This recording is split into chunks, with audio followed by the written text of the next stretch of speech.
We are live on YouTube.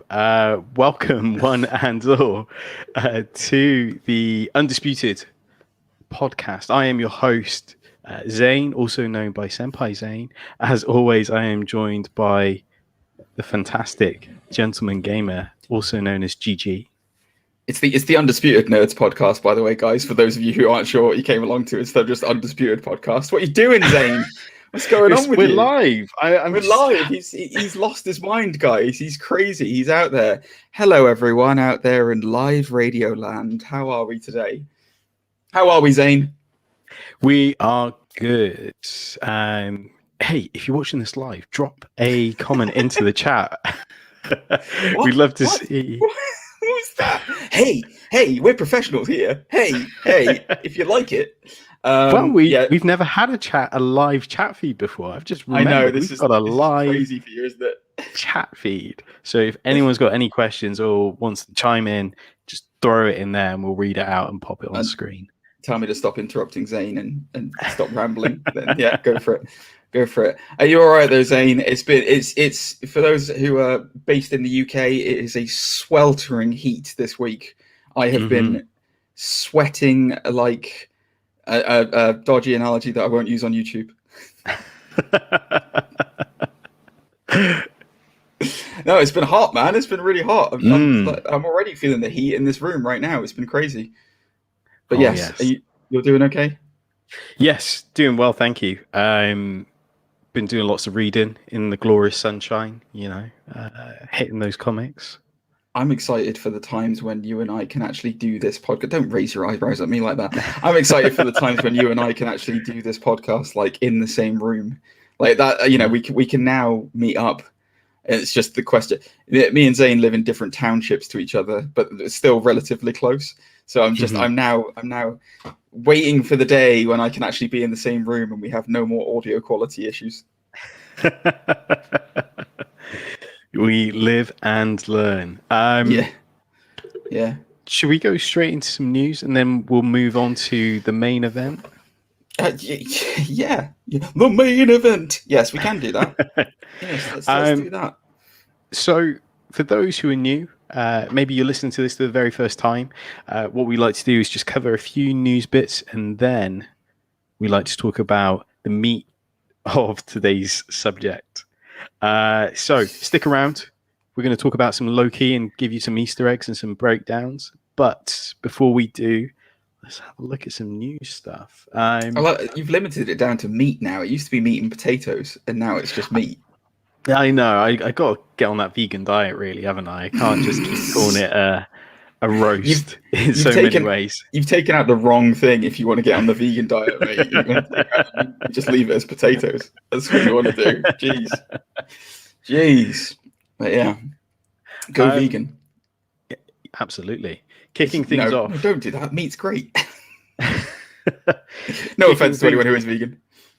Well, kicking things off. Have you seen the new He-Man trailer? I haven't. We had this discussion before that. We had this discussion right before the show where I had a load of things that I've been looking at as far as news was this week, and Zane has come up with a load of stuff that I had no contemplation that had actually been released, guys. So he's going to hit me and you with some incredible knowledge. No, I didn't. We've been over this before. I'm not a huge He-Man fan, to be honest with you. So this, I'm thinking this one's going to excite you and your love for muscle-bound, like pant-wearing sword wielders more than it is me. Wow. I'm more of a fan of animation, if you must know. Really? Oh, okay. Of the connoisseur that I am. But this is exciting, Looks like some great action, some good animation. Of course, the same people behind Castlevania, which has been amazing on Netflix. So, I am looking forward to this and seeing how they reboot such a old franchise. Shall we say? You did the two Ronnie's glasses shift then when you said that. That was great. It was like reboot a old franchise. Speaking of old, there's a prescient reference, a two Ronnie's reference right at the beginning of this podcast. That's good. Yeah, He-Man stopped for me at Dolph Lundgren, so I don't really know. I don't really know much else about him, but he seems cool. It doesn't matter. Let's move on to the next Well, bit. isn't he like a? What's the hang on? What's the difference between He-Man? Well, no, not what's the difference. I know what the difference is, but is Conan is He-Man loosely based around Conan, or is Conan loosely based around He-Man? I think Conan came first, but it was always sort of adult material because it's kind of like blood and stuff, where He-Man was sort of it's a toy before it became an animated series because the box art was what inspired a cartoon as well as the... I think you've told me that before, I think. Yeah, I remember. Yeah. Okay, yeah, interesting. I mean, yeah, I'll probably... Look, I'll be honest with you, if I didn't do this show, I probably wouldn't necessarily watch it, but I probably will end up watching it as part of this show. So, let's bring it on. Perfect. In other news, Elizabeth Olsen, shocking reveal that there would be no season 2 of WandaVision. In a recent interview, I think it was for Variety, sadly, she spilled the beans that there would be no season 2 of WandaVision. Can you do me a favor in the future and not give me a mild heart attack at the sentence Elizabeth Olsen shocking reveal, and then pause at that moment, because my mind went to a number of different places when you said that. I'm not. I don't know. I'm kind of.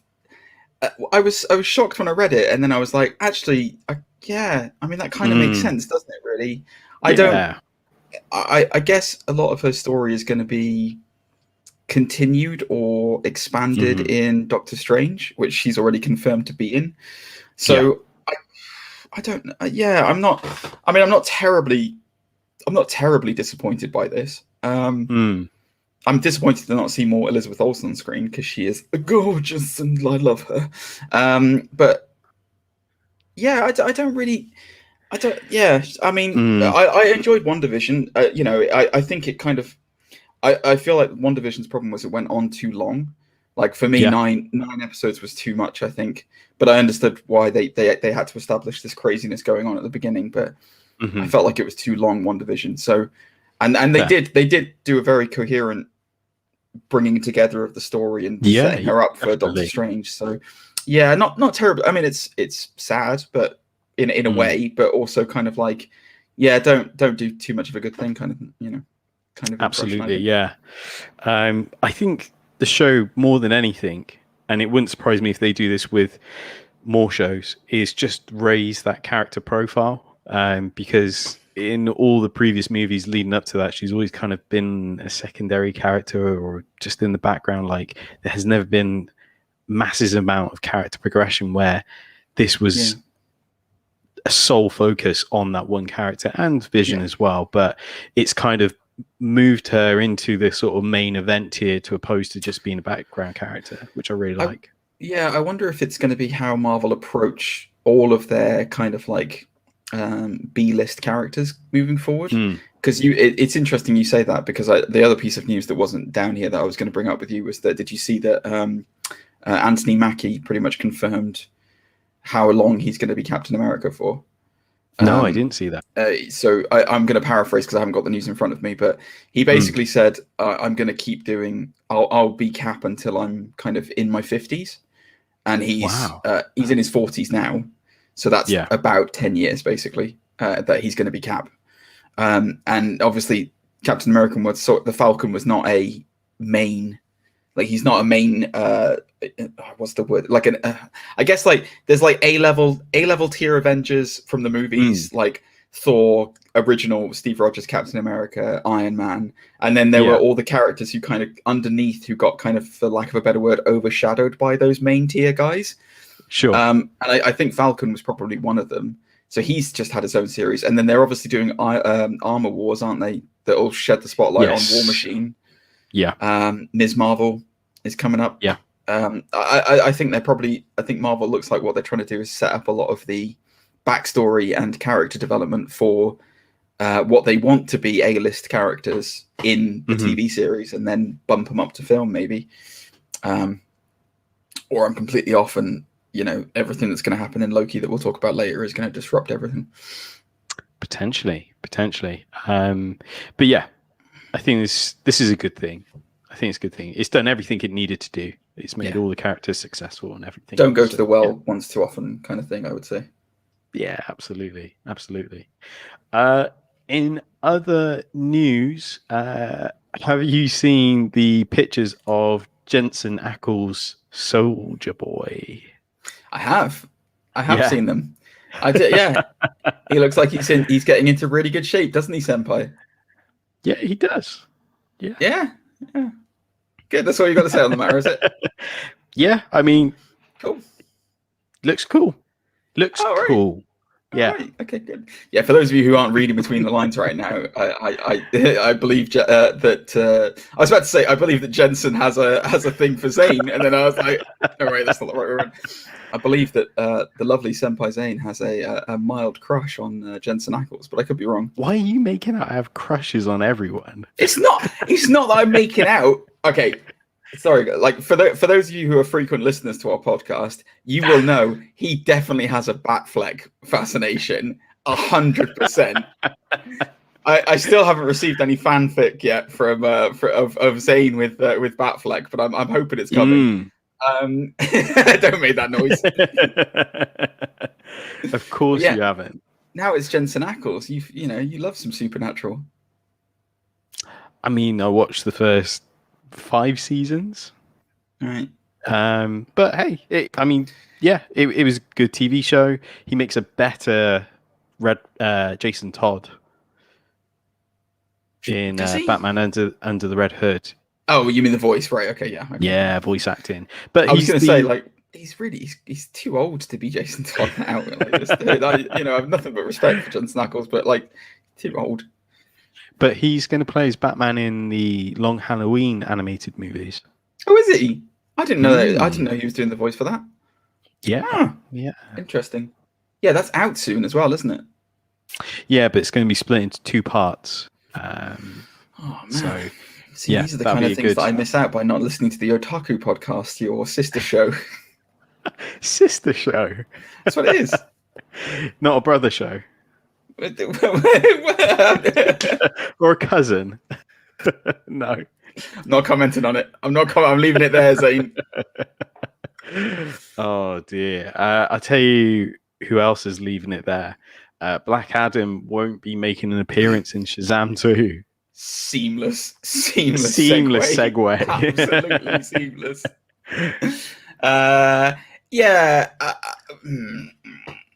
When they say he won't appear in Shazam 2, he won't be in the main film as a listed character, but I would be absolutely shocked if he's not in a post-credit scene in that film. Like, bearing in mind the next thing after that is Black Adam, like there's no way they're not gonna like just do a nod towards it. He'll probably be what I would suggest will happen is he'll probably be quite heavily referenced in Shazam 2. Like like his name will come up probably quite, because they mention him very briefly in the first one. Like just in terms of like this bad thing happened and this bad person did this bad stuff to the wizard. But like for those of you who don't know anything about Shazam and Black Adam, that sentence sounded really weird. But yeah, I mean, yeah, he's gonna. I'm sure that there'll be a cameo. Look, the thing that we're realizing about a lot of these things is that a lot of these people, when like for instance, when I can think of at least 3 examples of when famous people have lied about or trolled about things that are happening in shows or in movies, right? Like I can think of at least 3 examples of that. Like I can think of the most egregious was Kit Harington saying that he was completely dead and out of Game of Thrones, and then spoiler alert, everyone, he actually came back to life, and then afterwards was like, "Oh, I'm sorry, I had to lie." I can think of Ewan McGregor saying for what, like 5 years? 8 years. Oh, I'm not nobody from Disney's contacted me, and we're definitely not doing anything. I'd love them to contact me, but nobody's been in touch. And then he was in Force Awakens as a voice. And then Yeah. immediately as the news was revealed, he was like, "Oh, it's great! I can talk about this now because I've been holding this in for the last 4 years." I'm like, liar! Lies. You sit What on lies? the throne of lies. You sit on a throne of lies. Exactly. I went all full Will Ferrell on him. So like when and you know the most egregious troll recently was Paul Bettany saying that he was working with a famous actor and it was him. So yeah, as far as like Black Adam won't appear in Shazam 2, it's going to be one of these stupid things where they go, yeah, well he didn't appear, but you know he was in a post-credit sequence. He didn't appear, but we talked about him at length, extensively, and showed pictures of him so that what he looks like, as established as Dwayne Johnson, was in the film. So it's kind of like that. What they did with Force Awakens, where everyone was like, "We'll get to see Luke," and then they were all like, "No, you won't. He's not even in the cast list." And the only reason he's not on the cast list is because he doesn't have any lines. Because he's right at the end. Yeah, but he's right at the end. Yeah. So yeah, I think it might be something along those lines where they'll be like, "There he is, over there." that Force Awakens is that end credit thing. That is not even end credit. Sorry, that end of the movie is the closest thing Star Wars is ever going to get to an end credits, like like a post credit sting. Yeah, like, that's the closest they're ever going to get to it. But there you go. If you were a betting man, made me sad bringing up Luke. If you were a betting man, would you bet all your Jaffa cakes on Black Adam making a cameo or Henry Cavill's Superman making a cameo? Black Adam. Yeah. 100%. I would go all in with my Jaffa cakes. That's a weird sentence. I'd go 100% with maximum Jaffa for Black Adam, because they've already done the Superman post credits with Shazam anyway. They did it in the last one. You just didn't see his head. You didn't get to see his head, and that's big money for Henry Cavill, isn't it? Like if you want to see Henry Cavill, you pay to see Henry Cavill. Yeah, but I would listen. I'm going to say this right now, and I'm going to immediately apologize for it because I love Henry Cavill. I think he's an amazing actor, but I will go out on a limb and say that I believe that the character of Superman is a slightly larger pop culture phenomenon than Henry Cavill. So seeing the iconography of the Superman suit and realizing that it's him, no matter what actor plays him, is slightly bigger than one man. That's my personal take on it. Come at me, nerds. But yeah, I mean, it is what it is. I genuinely think we'll get a Black Adam sting of some variety at the end of Shazam 2. I'm really looking forward to Shazam 2, man. I loved the first one. That was a sleeper hit for me. I was like, wow, I was not expecting much from this, and it was really good. Yeah, it's really decent. I take it you've seen the new suit as well. Like they had the teaser for the new outfit and stuff. Did you see they had a little clip of The Rock. He was like texting. I think I sent it to you, like in one of our like messenger chats. And he had a robe on, and he was texting, and then the robe kind of was like open at the top. It's like a little V-neck, and you could see the Black Adam suit underneath it that he was wearing. It's like finally we're actually going to see him in a Black Adam suit. It's so weird. Yeah. After like what 15 years of him talking about being Black Adam. Thank God he hasn't. Do you think he's actually been secretly like channeling the powers of Shazam, and that's why The Rock has increased in mass so much over the years? Because he's gone full Hogan. Yeah, on the scale of. We'll get to that because I wanted to do that in Loki, but yeah, like he really is. He's maximum Hoged. Yeah, I can see what you mean about that. He's oddly he has like different sort of physiques in terms of for different roles. He'll decide if he'll get more bigger, like Pain and Gain, that's supposed to be like one of his most biggest in terms of mass, where something like Hercules was kind of more lean to opposed to mass orientated. I think what freaks me out more is the fact that I went back and watched WrestleMania 20 recently. Okay. Sorry to break into some wrestling talk, guys, on the Nerd Podcast, but he was against Evolution with Mick Foley, and he looked totally different. I was like, is that The Rock? Like, what the hell? That's so, because it's like his midpoint between wrestling and Hollywood, and it's this weird, awkward, like bold, thin man. Like it's just so strange. It's like a strong man who's lost all his strength. Yeah, the weird goatee as well. He had that weird goatee in those days. Oh, yeah, of course he did. Yeah. What a time. But yeah. Anyway, the only other thing I wanted to mention, which isn't on our news list, was that speaking of Star Wars and Ewan McGregor, as we were talking about, Liam Neeson was interviewed recently. I can't remember what show it was on, whether it was on Stephen Colbert or somebody, but the topic of conversation came up about Qui-Gon Jinn. Because obviously they're doing a Kenobi series. Yeah. And he basically almost gave an exact carbon copy answer of what Ewan McGregor said, where he went, "Oh, I'd love to do it, but nobody's asked me." And it's like, does he realize that that's exactly what Ewan McGregor said when everyone was asking about a Kenobi movie? So expect to see him in Kenobi, guys, as a Force ghost, because I would not be surprised. Also, like, he doesn't mind doing like small TV roles. Like, he did some voice acting for Clone Wars as as a Force ghost for 2 or 3 episodes, which was really cool. I didn't know about that. And he was even approached about reprising his role as Raj Al Ghul for Arrow. Was he? And he was like, I would have done it, but I had conflictions because of scheduling. He couldn't commit to the role, so he was like, I got to, do one of my weird movies. So he couldn't do it. So that leads me to believe 2 things with that. Number one, man, Arrow casting was punching above its weight before it even got started, wasn't it? Jesus. Oh no, this was like season 3 or 4.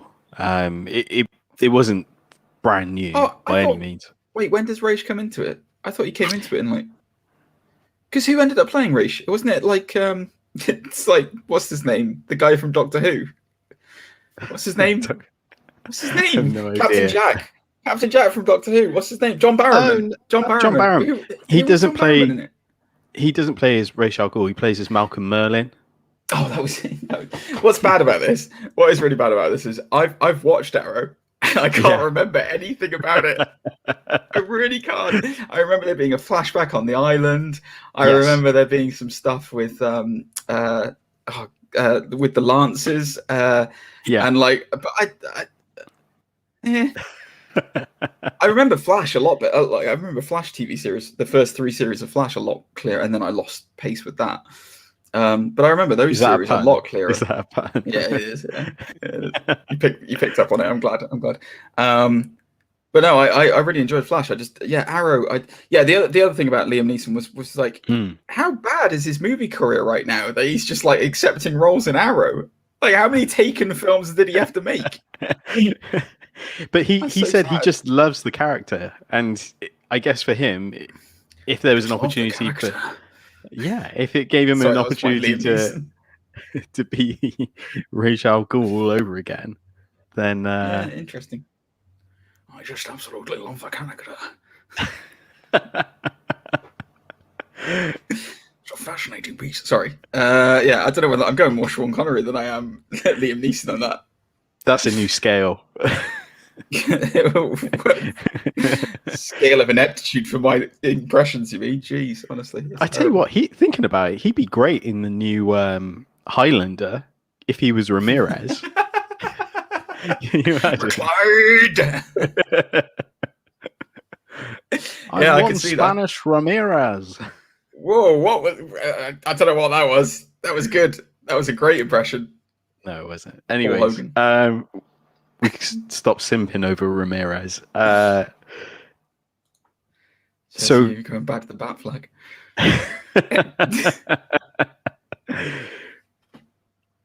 Okay, main topic time. So Today we are going to talk about the fantastic first episode of Loki, available on Disney Plus.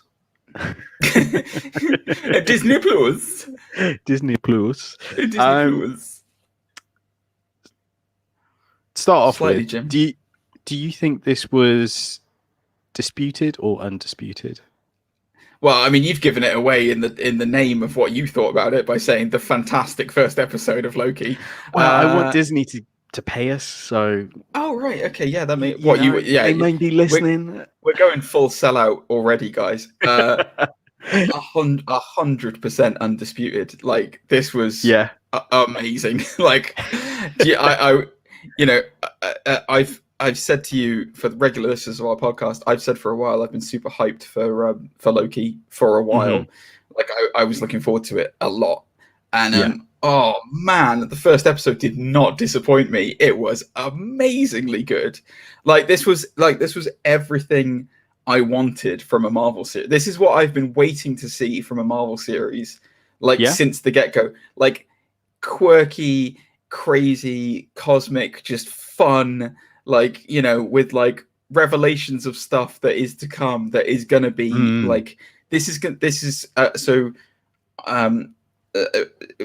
won't get into too much now, but yeah, it was amazing. Like I loved this episode. Like I've watched it twice. I went back through it again just because I there was so much to kind of go through in the first episode that I was like, I need to watch this one again. What did you think of it, Zane? I thought it was good. Thanks. I honestly, it kind of was what I was expecting. Kind of loads of puns, loads of Whovian, Hitchhiker's Guide to the Galaxy-esque, fodder. So I was kind of expecting it. It doesn't mean I didn't enjoy it. I thought it was cool. I thought it was great. I think it was well written. Like the sort of everything about it was well written, to be fair. Yeah. Do you tend to be more? It's interesting. Just a genuine question for you here. When it comes to Marvel, do you tend to lean more onto the side of the grounded realism, like street level? Because I know how much of a fan of Daredevil you were on Netflix and Luke Cage, and I know that you were psyched about Falcon and Winter Soldier, and I know you enjoyed it a lot. I'm just wondering if it's just because for me, my comic book stuff, it tends to either be dark and broody because I'm a Batman obsessive, or it's like intergalactic, like big power conflicts, like crazy out there everywhere. So for me, Guardians was amazing. Guardians 1 was amazing. Yes. The Avengers is like, the Avengers movies are always amazing for me. Thor, I love Thor. Like Thor Ragnarok still remains it's definitely in my top 3 as far as favorite Marvel movies ever. And I like big displays of like crazy power and like crazy cosmic stuff all over the place. And I wonder if you take the opposite, where it's like you're much more of a grounded, like street level of like, I want intense street justice in my comic books. Potentially, I guess, because like you said, I was a big fan of the Daredevil series. I do like the cosmic stuff, like Guardians, and like you said, Thor Ragnarok and things of that nature. I don't mind. And again, like I did have a real big passion for Doctor Who years ago, so it's not like I'm sour from it. But like you said, I probably do draw more closely to the street level stuff. It's interesting. So it's because I think I know you were super hyped for Falcon Winter Soldier, and I was kind of like, it'll be all right. Like, I'm looking forward to it. I'll watch it. I'm looking forward to it. Whereas I was like, I cannot wait for Loki. Like, I'm so super hyped for Loki. Like, and you were like, it's all right, And like, it's interesting how you and I have the reversal of that, where it's like, I thought this was fun. Like, this was like, there's just so many things that came up in this. So go on. Should we run through it? Should we go through the episode? Yeah. So I've made some notes and kind of like we'll kind of break these down a little bit. So the first scene where he obviously ties into Endgame, and then we see him escape with the Tesseract. Tesseract, yeah. And then he lands in the Mongolian desert. Very kind of, how do you say, scene for scene for Iron Man, the first Iron Man movie, where he kind of lands in a desert, and it's that whole rebirth in search of taking them from that sort of villainous into great, positioning and writing and stuff. But yeah, it was. I think there's a lot of that in this. Yeah, I mean, I guess the iconography of it was there, just in terms of mimicking a little bit in terms of what Iron Man 1 was like, where he escapes the cave. I don't know whether that was I don't know whether that was the true rebirth of him, because like the thing that for those. Oh, by the way, massive spoilers for those who have not watched this show yet. If you've not watched Loki yet, do not come into a Loki episode 1 breakdown. Just go watch it, guys, and then watch this episode later. But I would argue that because at that point he is still 2012 Loki. He's still yes. I want to rule the world Loki. Which we'll come up to a bit later. So I don't know whether that's his true rebirth. I would argue that his rebirth actually comes a lot later when he has the realization of what is to come. I think that's when he has his true rebirth moment. But no, the parallels between Iron Man 1 and Loki, causing this divergent timeline.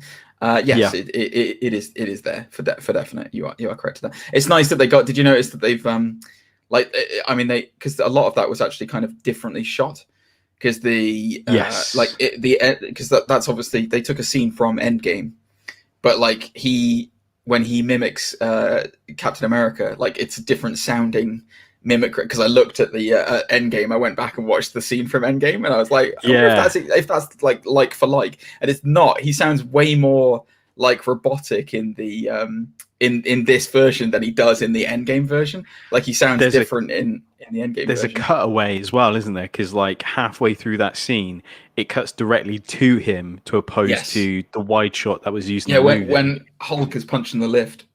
Yeah. Yes. So there's a lot of little bits. It's cool because I wonder if that's because it lends credence to the idea that was already a divergent timeline kind of thing. Because certain things are different, like certain things are not the same as they were in Endgame. Absolutely. But yeah. We meet the TVA, who obviously introduce us to their bit boys that they've got on their logo. What does TVA stand for, Senpai? Do you want me to tell you? You obviously. The Time Variance Authority, obviously. Come on. I didn't want to put myself out there. I have to. Right, okay. Cool. Yeah, I'll abbreviate it. Yeah. So I thought it was the devices that they have. So they've got the reset charge, the time twister device, which allows them to rewind someone's personal timeline, which is kind of cool. But the whole sort of the reset charges, I think, is going to play a bigger role in the whole arc in story. Well, they got those stun batons, haven't they? So they can trim people from reality as well. Yeah. That's the Minutemen that you're talking about. So there's different. Yeah. So the TVA is we find out later on in the episode that I'll kind of, this is kind of a side note, but you find out that the TVA, the Time Variance Authority, is broken up into different departments. So there's your administrators who are just processing stuff, which we'll cover later.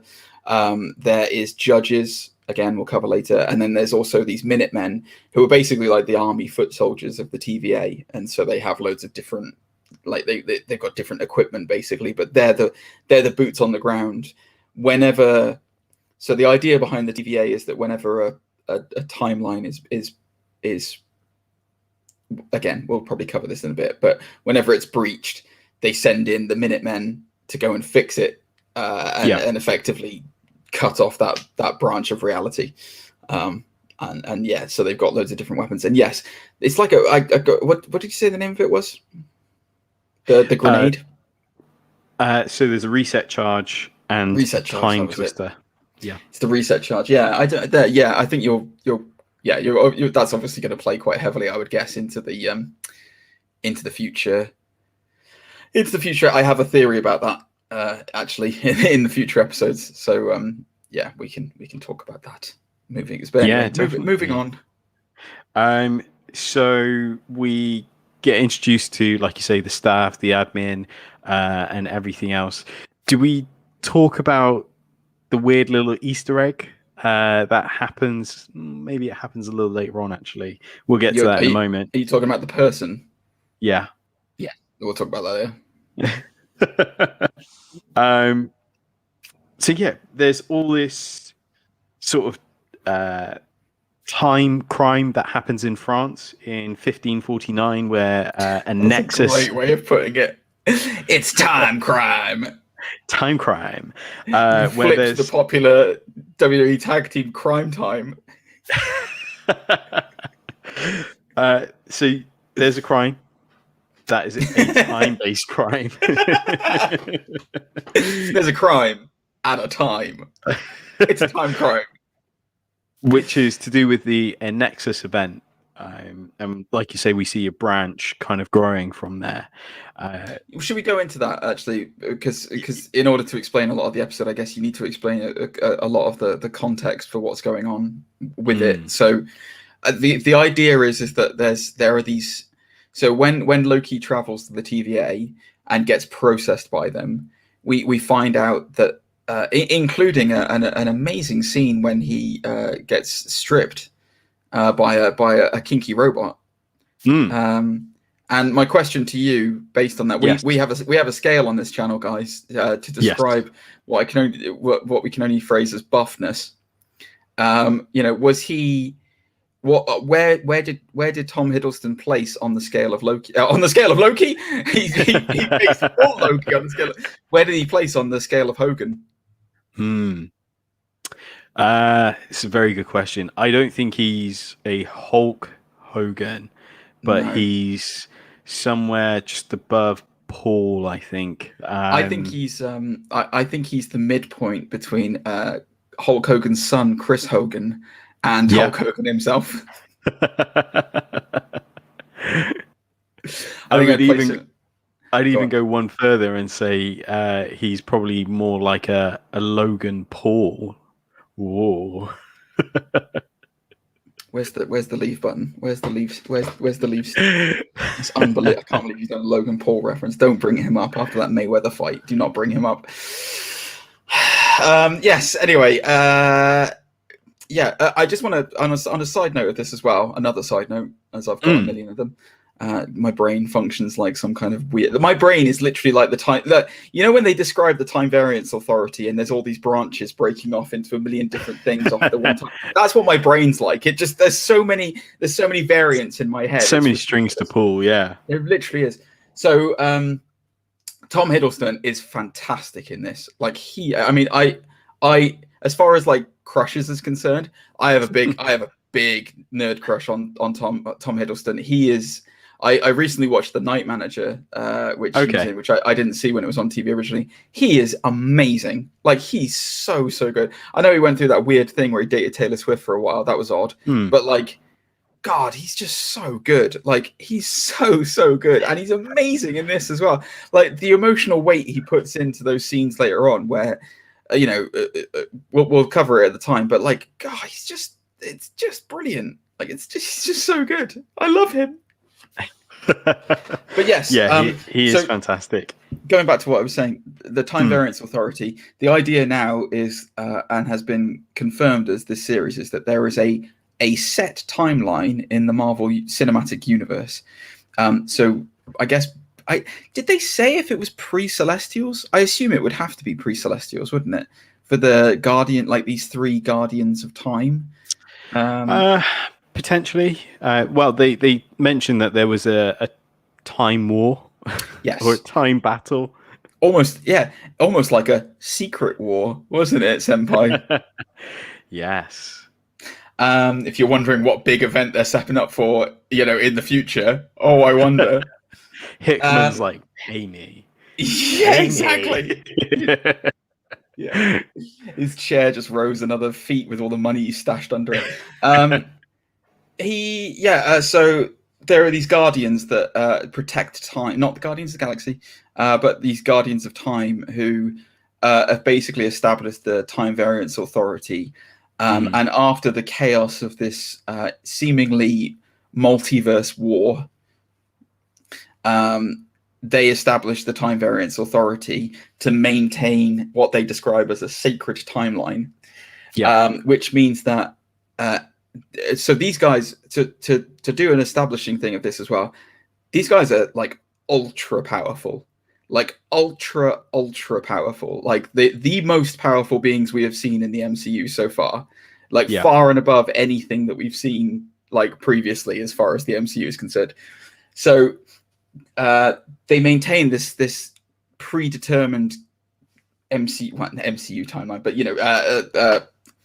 I just used the word and I can't remember what it is. What's the word? Sacred. Thank you. Sacred timeline. Yes.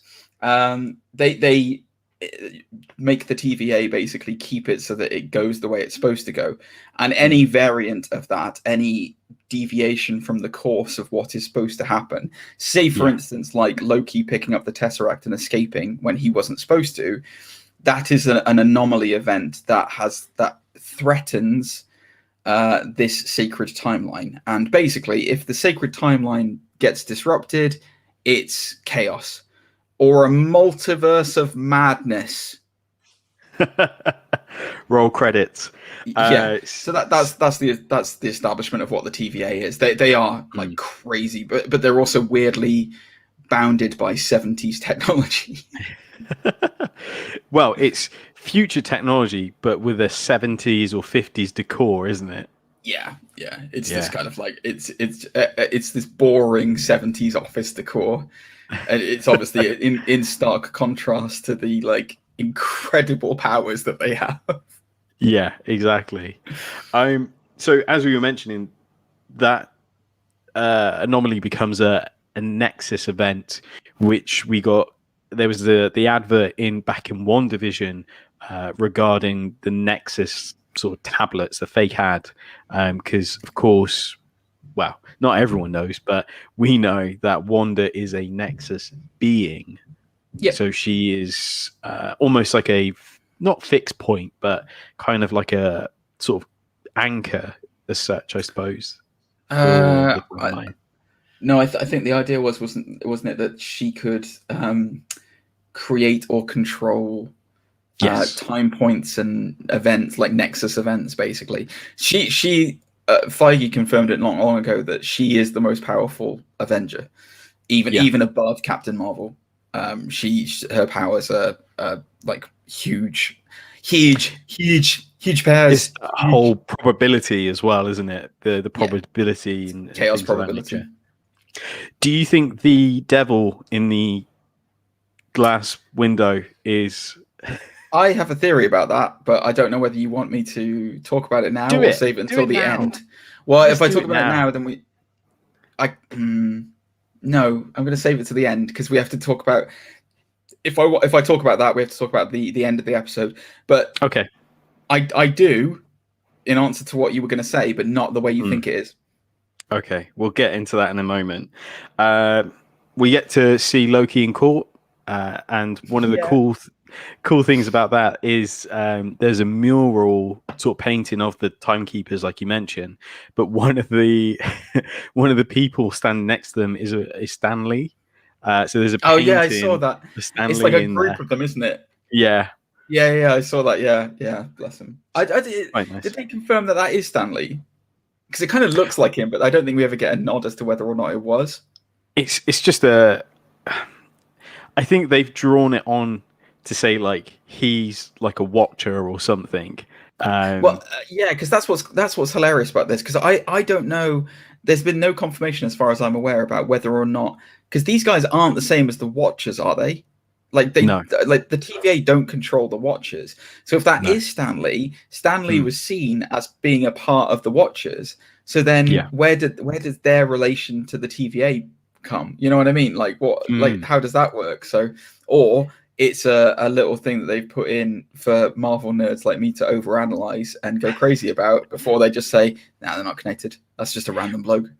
But this is the other thing as well, because this could lead to more of the What If series, because of course the What If series ties to a Watcher, ties to different multiverse of events and things and such. So it's a good point. Yeah, I think so. Yeah, anyway, the part that Senpai missed out in the episode was that time event that he was talking about, the Nexus event that we are led to in France. I can't remember where it is in France, but anyway, we're basically shown a bunch of the Minutemen have been murdered just in this time period, and a little girl has been given some chewing gum from the future.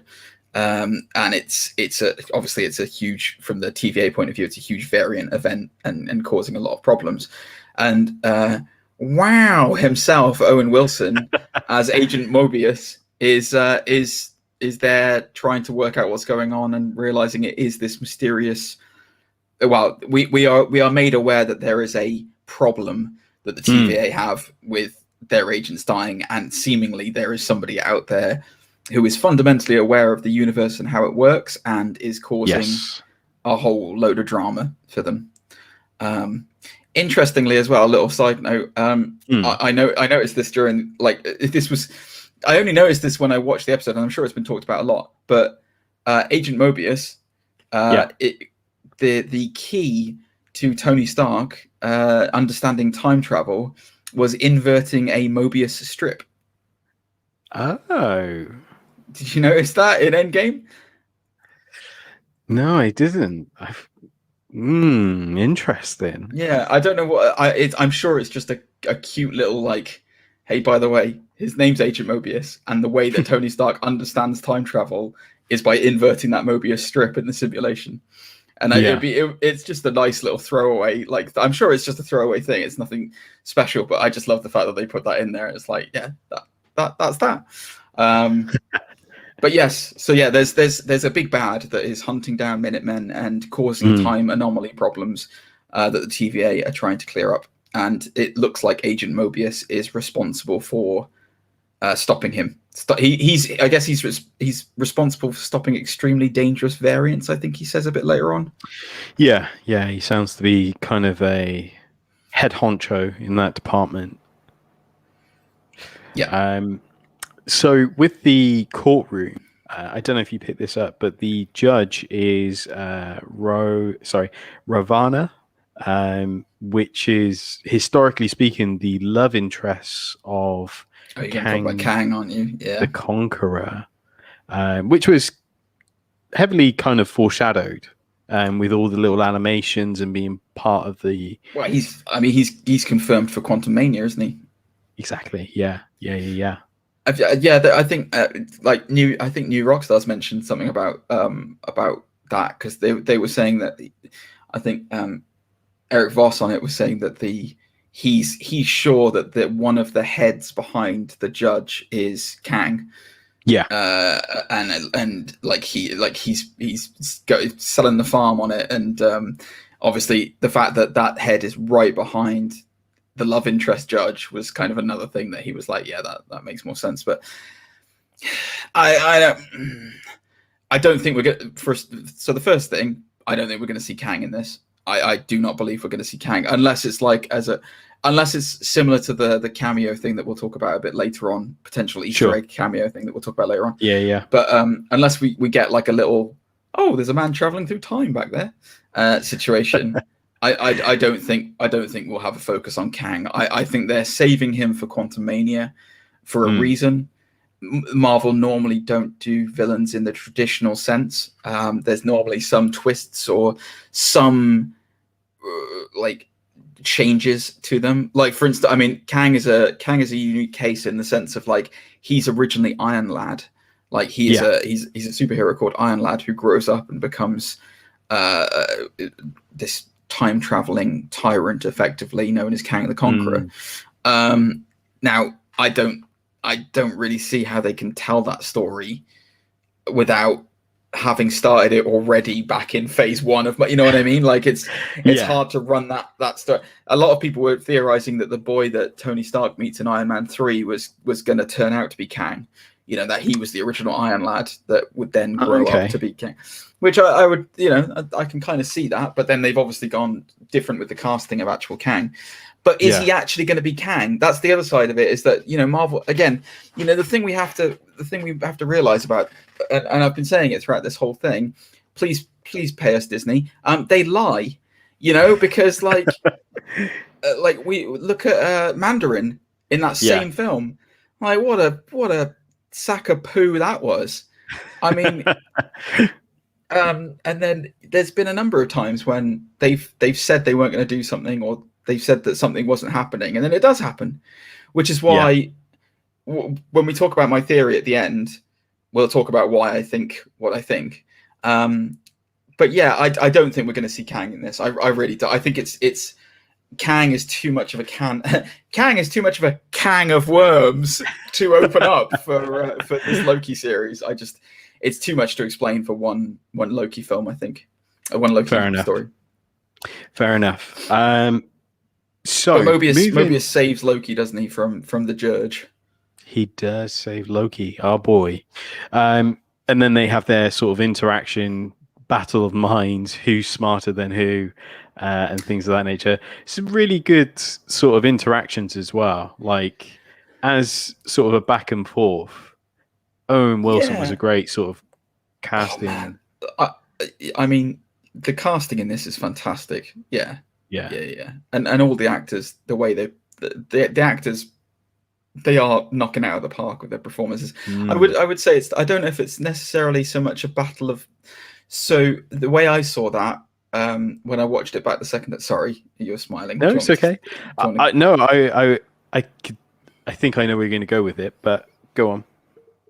Well, when I watched it back after because once you see the end of it, it seems to me more that Owen Wilson was Agent Mobius was more testing Loki.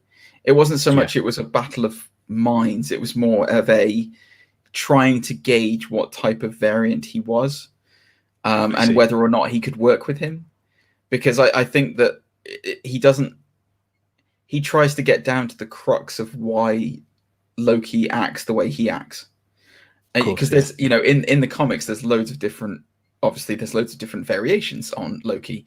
You know, there's like female Loki. There is, I think again, we'll talk about this at the end of the episode, but there's the God King Loki as well, who is not so it's trying to see what kind of mindset this variant is, to see whether or not it's one you can work with. That's my impression of it. Have we ever had it confirmed whether or not this is like the 616 universe, or which universe it is? I can't remember.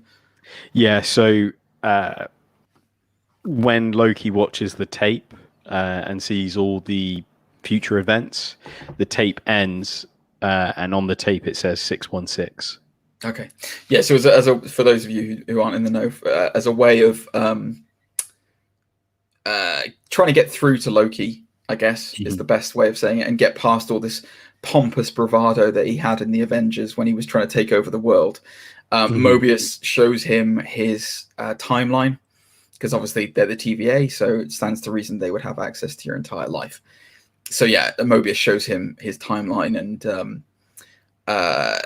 so Loki, this 2012 version of Loki, gets to see what his actions lead to in the future MCU timeline after Avengers.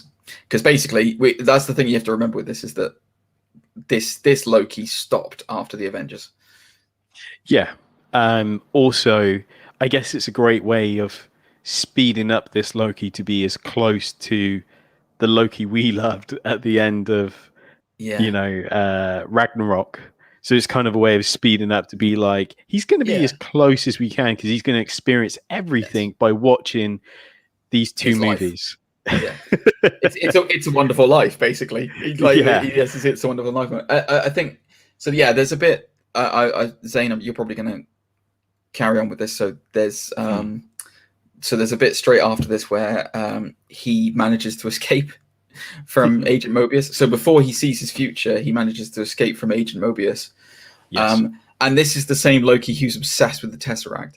So the Space Stone is what will lead him to glorious purpose. And so he wants the Tesseract and wants to find it and use it to get out of the TVA. Do you want to take it from there? Because this is the part where I think there was the Easter egg that you wanted to talk about, wasn't there? Yes. So as you mentioned, he manages to get away, but going back to his original timeline where he entered the TVA, we also get to see another person enter the TVA, and it's one of those moments, if you blink you miss it, but there's a person in the background. It's a bit further on, but yeah. Oh, sorry. Either way, there's a person in the background that resembles Peggy Carter. Yeah, it looks. I've watched it back at I've seen a couple of clips on YouTube where people talking about it.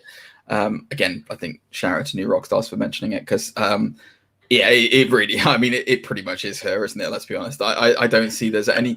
They wouldn't have. It really is. It looks so much like Hayley Atwell. There's no way it's not her. And that Marvel aren't blue idiots. Dress as well. They're not just gonna. No, she was. No. She's not in a blue dress. She's in the the TVA scrubs when you see her. But her hair is put it's the hair parting and the way it is. No. So you see a TVA person carry her because she's wearing a blue dress, but like you say, have the whole hair and bob and stuff. She's not getting carried. She's not being carried. She's been processed in a later episode. I am absolutely sure. Let me have a look. Let me have a look on this live stream. If I type in Hayley Atwell TVA,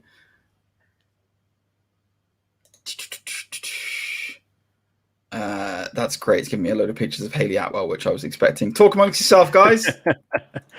I'll look. I'll put it up on.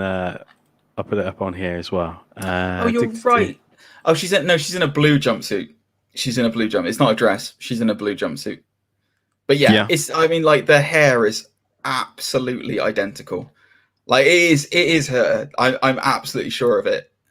It looks just. Oh, there you go. Yeah. You see? Yeah. Yeah. No, I see. No, I can see to the fact that it was. Yeah, I got it. I must have. My brain is not what it once was. But yeah, I wonder, because there was also a random scroll around in yes, Medium, which we don't know what that's all about. But scrolls are going to start showing up everywhere. They're going to be. I mean, the Secret Invasion is coming up, so we're going to see more and more scrolls in the background of things, I think. But Peggy, because the Russos said that Cap going back and being with Peggy created a variant. It created a. What are you smiling because you were going to talk about this? No, you're right. I think the terms they used was a parallel world or something silly. Exactly. So do you think that's that Peggy? Maybe it is. Maybe it's. I don't know. Maybe maybe Steve didn't get so much of a happy ending after all. But then you would think that if it was that, then you would think that the old man Rogers would be the one who would be taken back to the TVA rather than Peggy, and then that world would just be destroyed. I don't know. Bearing in mind we are about to get a what if Peggy is Captain America. Yeah, I guess she technically that's very true. Britain. I don't know. There's obviously a reason for it. There's normally a reason in most of these things with Marvel. The one thing I will say about this as well is that I've noticed that the fan base for Marvel and for the MCU in particular, it's genuinely quite patient with this kind of stuff, because Avengers Endgame left a lot of plot holes, a lot of open plot holes, and Marvel are being surprisingly. They've obviously got a plan, because Feige always has a plan, but they're also being quite fan servicey by going back and going, oh no, all that stuff we opened up in Endgame, we are answering it. Don't worry, it's not just going to be left like hanging there. It's just we're going to make more money out of it because we've got all these different things we can do with it. But it is nice to have a service like, you know, for me the biggest disappointment about the DC comics, not DC comics, DC movies, is that there's no cohesion to them. There's no plan. There's no narrative. There's no grand scheme of things. It is hey, here's a big handful of, let's throw that against the wall. Oh, that's stuck. Oh, let's do it again and see what else sticks. Oh, it's all fallen down. Never mind. You know, and that's the difference between Marvel and DC at the moment is there's no cohesion. There's no clear path forward. There's no view of this is where we want to end up and this is what we're going to do to get there. And I think it's nice that, you know, the MCU, it does reward fans' trust of like, yeah, okay, they've opened up a lot of worms, like a lot of cans of worms here. And for the majority of it, because obviously there will be exceptions, but for the majority of it, they seem to be answering all the things that they open up, which I think is great. And do you want to hear my headcanon? Yes. I think this is the Agent Carter TV show version. I think this is a way of nipping in the bud everything that was it Jeff Loeb who was producer? Yes. I think this is a way of is Jeff something? Yeah, I know the guy you mean. Hang on, I'll find out. The guy who was responsible for all the Marvel TV, you mean? Yeah, so for those who don't know, Jeff was in charge of Agent Carter, Agents of S.H.I.E.L.D., the Netflix series such as Daredevil, Luke Cage, Jessica Jones, Iron Fist, and The Defenders. And I think because Feige has said recently that they're not considering those TV properties as canon. It was Jeff Loeb, you're right. It was Jeff Loeb. Yeah. Because they're not considered technically canon, these could be seen as variants. And this could be one way of tying up those variants. Yeah, which is fun. I hadn't thought of that. That's brilliant. Considering they brought up Phil Coulson in this series. Yes, they did. And they, you know, and Mobius was like, no, he's dead. Whereas obviously if you've watched the Agents of S.H.I.E.L.D. TV show that was on NBC or something, he's very much alive in that. He survives. But that's considered now not canon, which is quite sad actually, because I actually really enjoyed that series, but I can understand why they've wanted to trim that off. Yeah, that's a great theory. That is a fantastic theory. I hope that is what it is. Because then that then opens up. For me, I just want them to bring Charlie Cox in as Daredevil. That's all. I mean, you know, Peggy Carter's going to be in this no matter what, so I'm not particularly worried about Haley Atwell. But like Charlie Cox, I want Charlie Cox back as Daredevil quite badly because he's sorry, I'm going to break your heart, Senpai, but he's the best representation of Daredevil that we've had on screen. Sorry, I know I'm dissing your boy Affleck, but you know, I know it's going to break your heart. Oh, my heart. Yeah, I know. I'm slowly dying to Hoobastank and Ben Affleck in the rain. Listen, I found the reason, and the reason is Ben. But no, I would love to, I want them to bring in Charlie Cox as Daredevil. I think he's fantastically good, and I think he would be great. I would love to see him. Like, bearing in mind, I think he'd have an amazing dynamic with Tom Holland as Spider-Man. Like in the same vein that obviously Jake Gyllenhaal and Tom Holland had a great dynamic working together before Mysterio went all bad. But yeah, anyway, yes, that's a fantastic theory. I agree. I 100% agree. I think you're bang on the money as far as like TV variants and how they're going to be managed moving forward. And the answer is they're going to be snipped, out, get out, trim the fat. I know one other part we were loosely going to touch was the Infinity Stones in the drawer owned by Casey. Yeah. So when Loki escapes, he in his effort to find the Tesseract, he does find the Tesseract. He also finds one of the admin guys, Casey, who processed him in the beginning. and it's like the dialogue between the two of them is hilarious. I won't go through that, but basically Casey doesn't know what a fish is, which is amazing. And then it's revealed that in his search for the Tesseract, the TVA just basically has a bunch of Infinity Stones just lying around in drawers, and they're being used as paperweights. And like this realization of like, so this is what I was saying towards the beginning of this conversation, was that this TVA is the most powerful thing in the MCU. Like, bearing in mind the Infinity Stones up until this point have been the power in the Marvel universe. Like, Thanos coveted them. Like, anyone who touches them who isn't like powerful enough can't handle them and will die. And yet here they are, just being used as rocks basically in these drawers. And so from that point, you know that the TVA are operating on a power level way above anything we've seen, like way above. And then so it kind of makes Loki realize the futility of him of what he'd been going after. It's what's the point? This is something that's way outside anything I've ever experienced. Like, this is power, not the untoward scene. Like, it's just what's going on. Definitely. It kind of, like you say, it kind of humbles him in a way, because at this point he's a god, b the Infinity Stones are anything. They could be anything and everything, and here they are in like you say, an admin's drawer, being used as paperweights. It kind of puts like his whole world, or everything he knew, into a perspective. I think so up until that point, I think he thought it was an illusion. And because obviously Loki is the master of illusions, the god of mischief. I think at that point in the show, it makes him realize, these guys this is now something to take seriously. This is not just like this is not a thing I've dealt with every day. This is not like another set of humans or anything like that I'm used to. This is something else entirely, which I think is in the show. That's what motivates him to go back. Because at that point in the show, he then goes back to the room he was being held in and watches the rest of his film, of his life.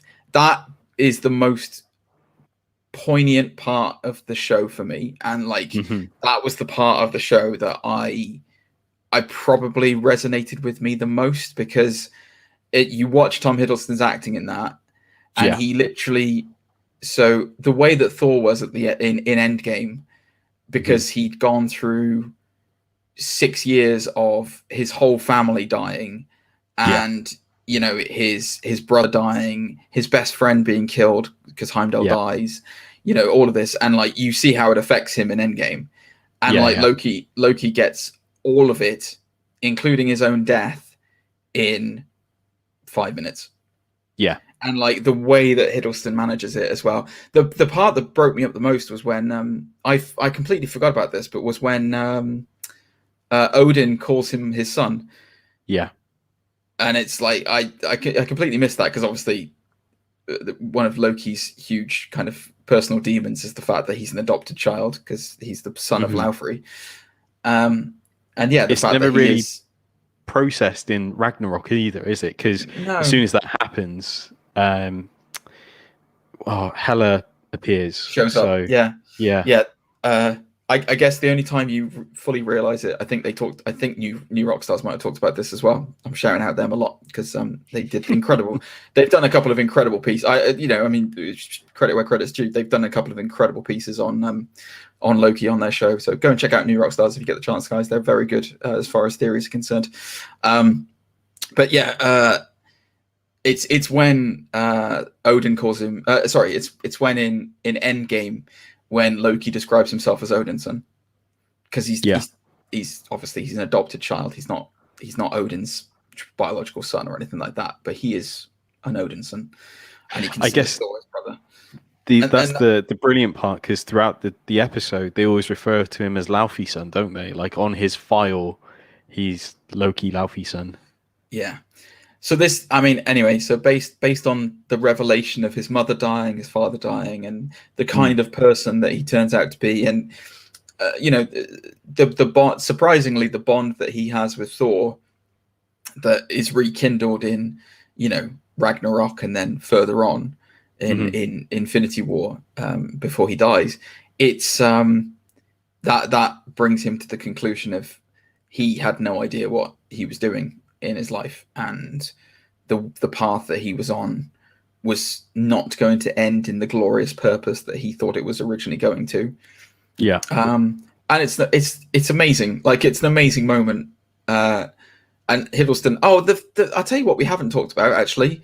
I'll finish up this thought and then we'll talk about it. But it is an amazing bit that Tom Hiddleston really, like, that's why I love Tom Hiddleston, because he can pull off that emotional weight. I don't care. Yeah. He can pull off that emotional weight of, like, it being quite fun and jovial, and like, oh, you're an ant, you're an ant under my boot, and I'm going to gut you like a fish. And then he can go into, like, oh, my whole world's fallen apart, and I don't know. I have to try and process this now.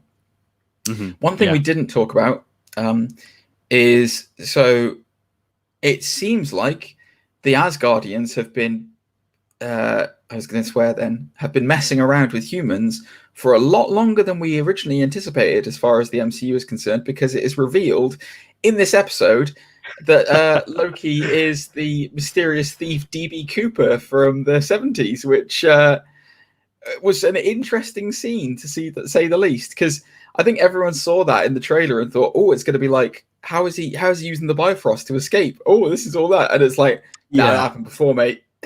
Yeah, I'm not gonna lie, I felt a little cheated by it, because again, like you said, everyone thought kind of like, oh, there's going to be like a time heist sort of Loki caliber where he's DB Cooper and he has to get out of there, and when actually it was a flashback. Yeah, which is, I mean, it's fair enough. It's an interesting thought of, like, it does ring back true to the fact that Thor didn't give a damn about anything, really, that it was a bet with him about whether or not he could, like, get money or so. But no, I guess, like, it was just a little throwaway thing, and it goes to show that we shouldn't put too much credence into the trailers, because you never actually know whereabouts they're going to fit into the grand scheme of things, and if they are going to be relevant or not. And then that's pretty much the end of the episode, and then we get this big reveal at the end. Senpai, would you like to tell us what the big reveal is? Reveal? More like there was some Minutemen who got taken out in Oklahoma. But Mobius tells us who the bad person is that he's chasing. Oh, isn't it a Loki variant? It is a Loki variant. That is correct. Yes. What are your thoughts on that? So, well, one thing about that scene is the Minutemen mention that the technology is from the 31st century, which again kind of leads more into Kang. But yeah, a Loki variant that's killing the agents. One of two thoughts that crossed my mind. The first one was, and I guess we might have had a similar brainwave, is that maybe Richard E. Grant is like an older Loki, like the Loki of 2099 or something ridiculous. Yes. Or I thought of Lady Loki. I thought it'd be cool if it was. I think, what's her name? Sophia DiMartino, is that her name? Yeah. I think she's Lady Loki. She will be Lady. I think Lady Loki's pretty much confirmed for this. Yes, I agree with you.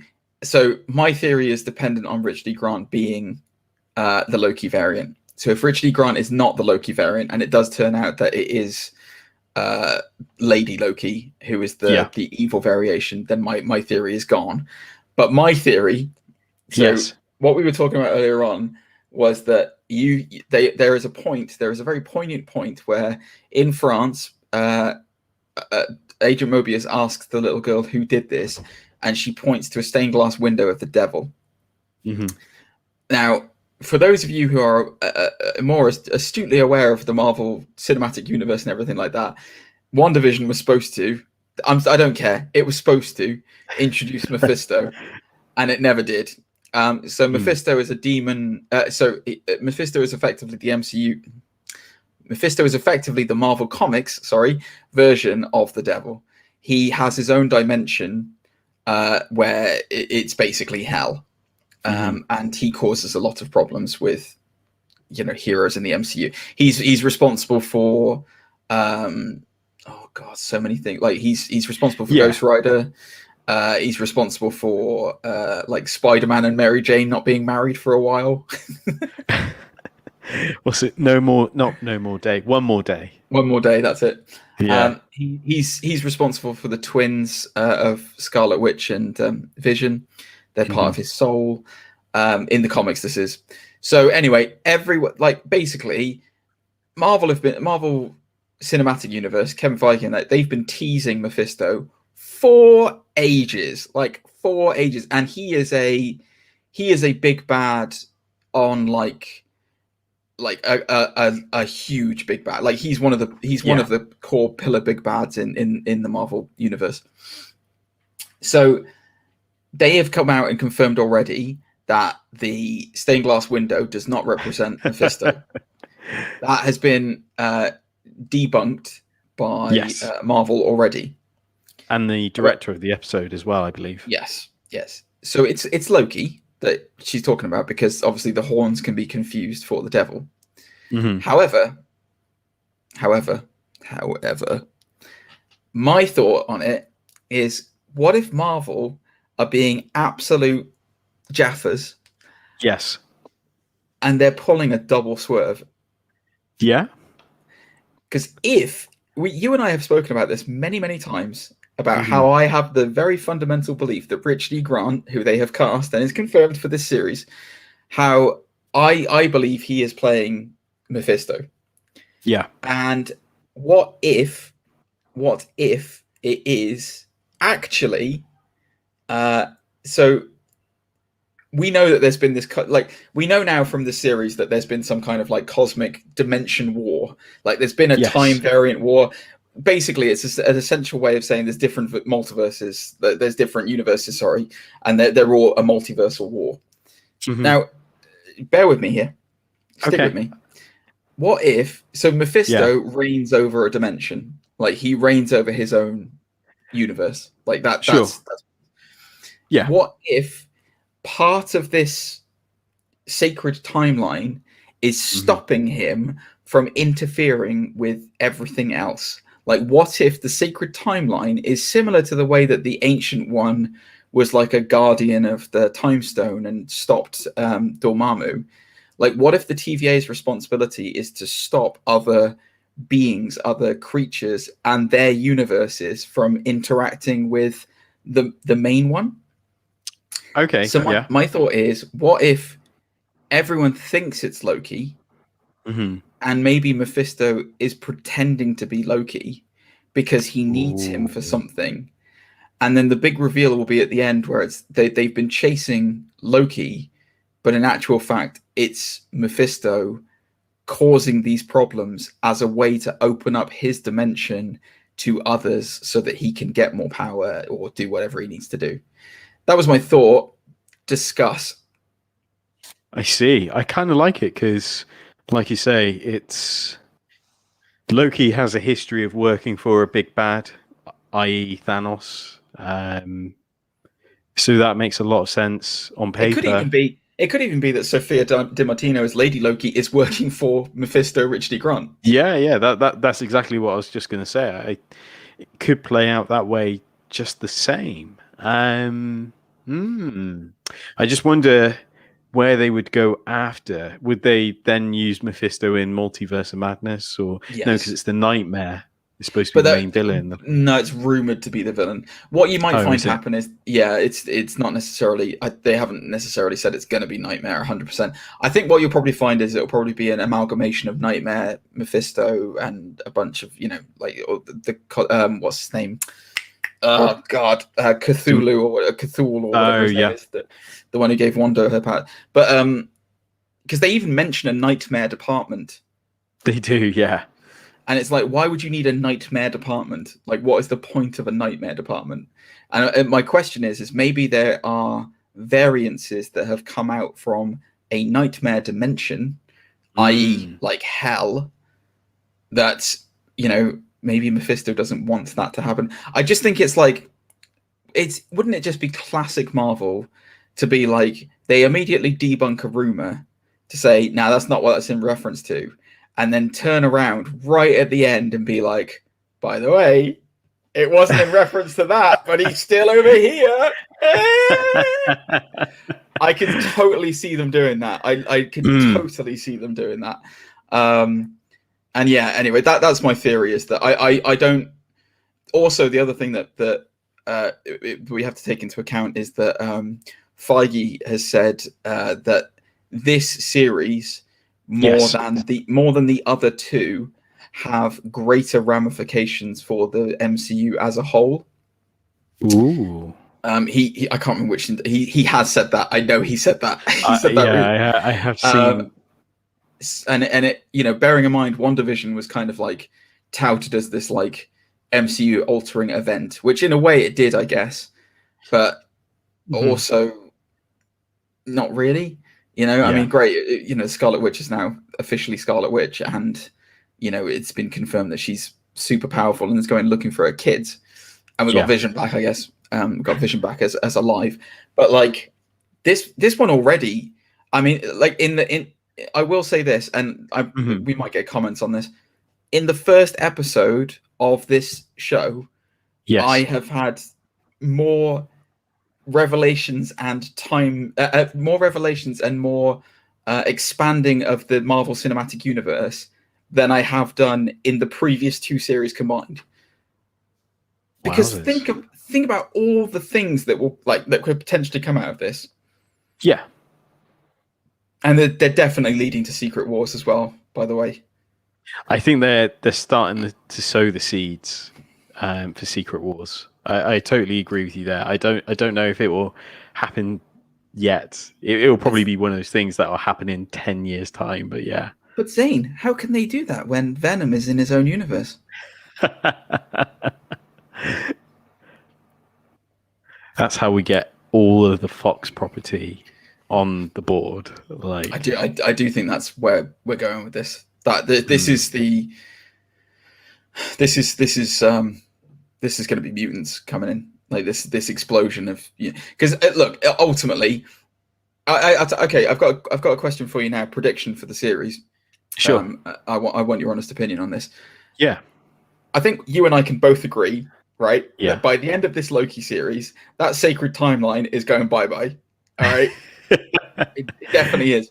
The question is it going to be by Loki's hand, or is it going to be by Loki's hand?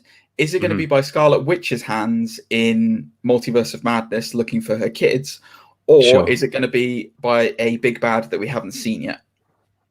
Ooh. Or your own variation, obviously. I know I did multiple choice, so pick whichever one you want, or do your own. I think in true Doctor Who fashion, there will be a choice that has to be made at the most intense moment, and Loki will probably, decide to save Morbius, let's say, for the sake of the timeline going crash and Multiverse of Madness spreading everywhere. So yeah, I think he'll pull a Rose right at the end. A Canary Wolf. God. I can see that. I don't. So I personally don't think it's going to be Loki that causes this. After watching the first episode, they're setting him up to be too much of a good guy. I mean, it's interesting. Yeah, that is a very good point that you made about choice, though, because they did make a very bold statement about the fact that nobody has free will, and everyone in life basically obeys fate. Yes, and it's predetermined, and everything is predetermined. So yeah, it would stand to reason that the one thing that will ruin that sacred timeline will be the ultimate choice. I would think that I wouldn't be surprised. So this is where it gets interesting, because I have a theory. I thought it was going to be with the snap, which I don't think I've talked about this on our podcast before, but I have this theory that in establishing the MCU, Mhm. Marvel, they wanted to get their villain, they wanted to get their heroes up and running, so that they had this core, set of Avengers that they could build on. And in Sure. doing so, in Phase 1, they had to burn through a lot of good villains, like really good villains that they killed off effectively. Off the top of my head, I can think of it. Red Skull is a prime example of that.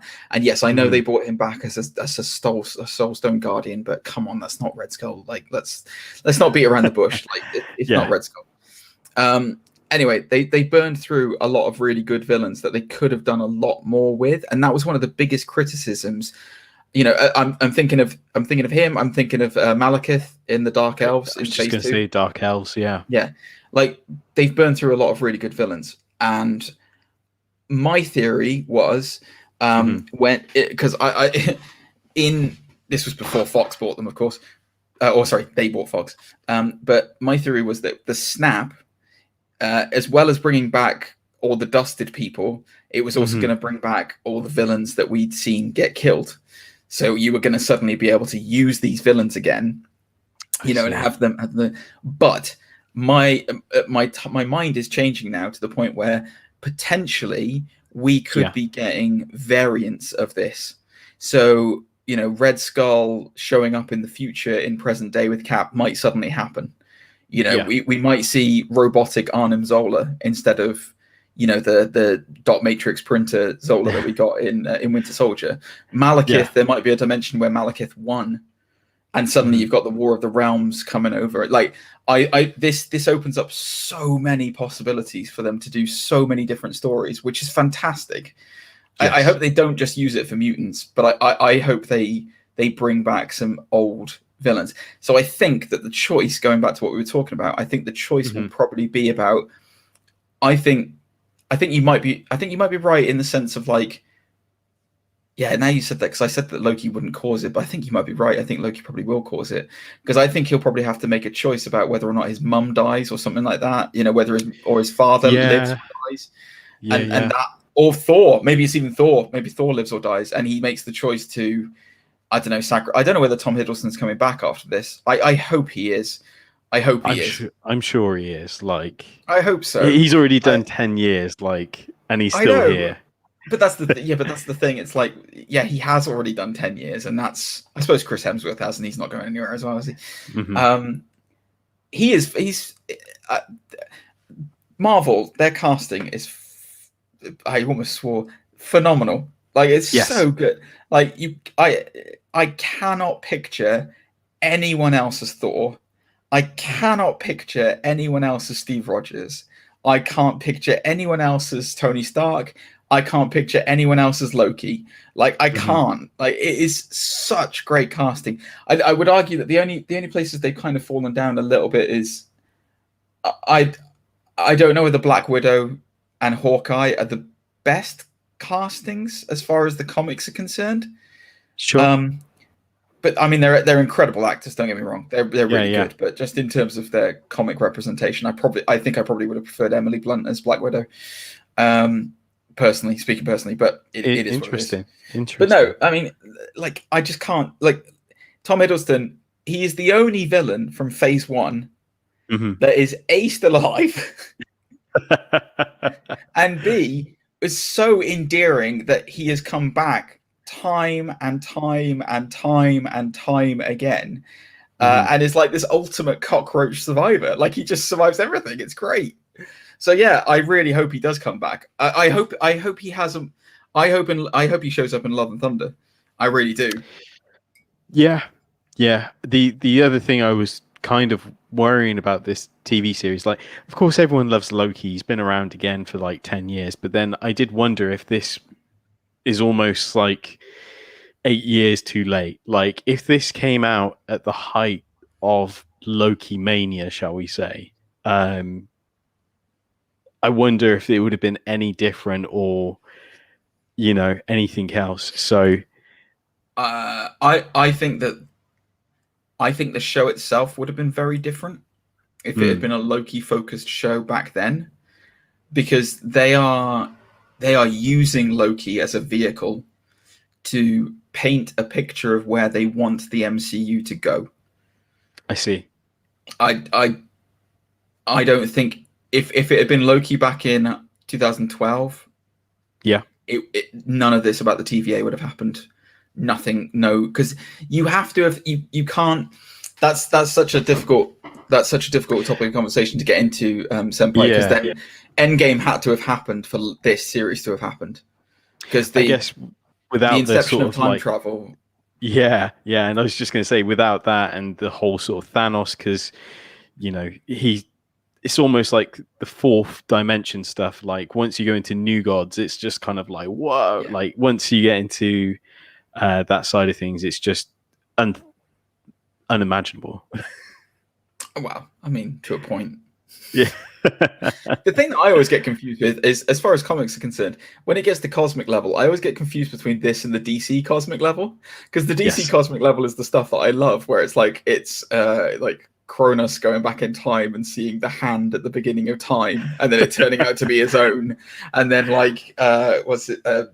monitors, the monitor and the anti-monitor. Like, and I always get confused. Like, I always like, I wonder if the TVA is run by the anti-monitor, in fact. And then I'm like, no, that's DC.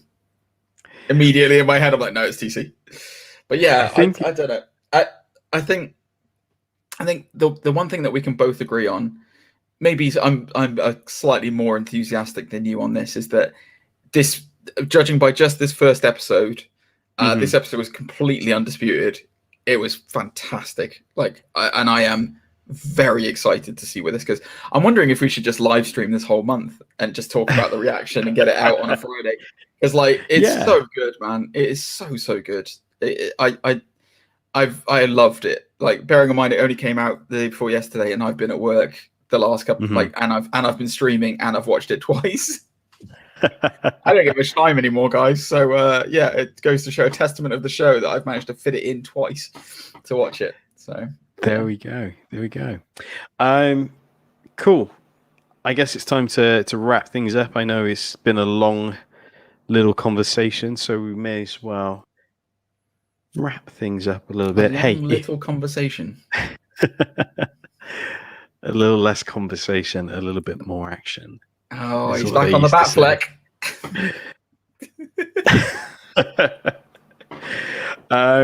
Hey, if you enjoyed this episode, make sure you have to remember, it's not just the two of us watching this. It's just a new thing that you've started doing. I don't know you doing that. Hey, I'm not used to it. You do it then. What would you say? Hey, everyone. Do you want me to do the plugs? Is that what you're saying? You could, go ahead. Why not? Right. Guys, for anyone out there listening or watching, thank you very much for joining us for this recap of Loki and our opinions and thoughts on it, as well as some hot topics and news. For those of you who want to see more and know more, we are in numerous different places. You can reach us on our Gmail, which is nerds.undisputed@gmail.com. Senpai, where else can they find us? They can find us on their favorite podcast platform. Apple Podcasts, Spotify, you name it, we're there. So make sure to drop a follow or a subscribe, give us a star rating, and drop a comment as well. Even if you live in different parts of the world, we can still see those comments now. Yes. So make sure you drop a comment. Let us know your thoughts on Loki and everything else. If there's anything as well, we are also accepting any kind of creativity that you want to send to us at our Gmail or on any of those platforms. So my own personal stakes, please send through any fanfics of Senpai and Batfleck. That would be fantastic. Also Jensen Ackles and Senpai. That can expand out now as well. That would be great to see. Also, just so it's even, me and Tom Hiddleston. I have no problems with that whatsoever. Or just, theme songs for the show, or any kind of art that you want to do for the show. We're more than happy to see any of it. We encourage it. We would love to see it. As a personal thing for me, I'm also on Twitch, twitch.tv/gentlemangamer30. I might be changing my name to get rid of the 30 because I don't like it. But I stream every Monday, Wednesday, and Friday. Come and search for me. Come and have a good time. We do a lot of stuff, including Stream Raiders and a load of different games and stuff. So, yeah. In for a good time. There we are. It's our first live stream together. I know, right? Crazy. It's been emotional. Everything we've discussed so far will be in the description down below, so all the relevant links will be there for you. It has been an emotional roller coaster. Yes, it has. Yes, it has. But we'll be doing it again next week. Absolutely. Beautiful. All right, cool. Thanks, everyone. Have a fantastic week. We love you lots. Signing off. Thank you very much. Bye-bye. Bye-bye.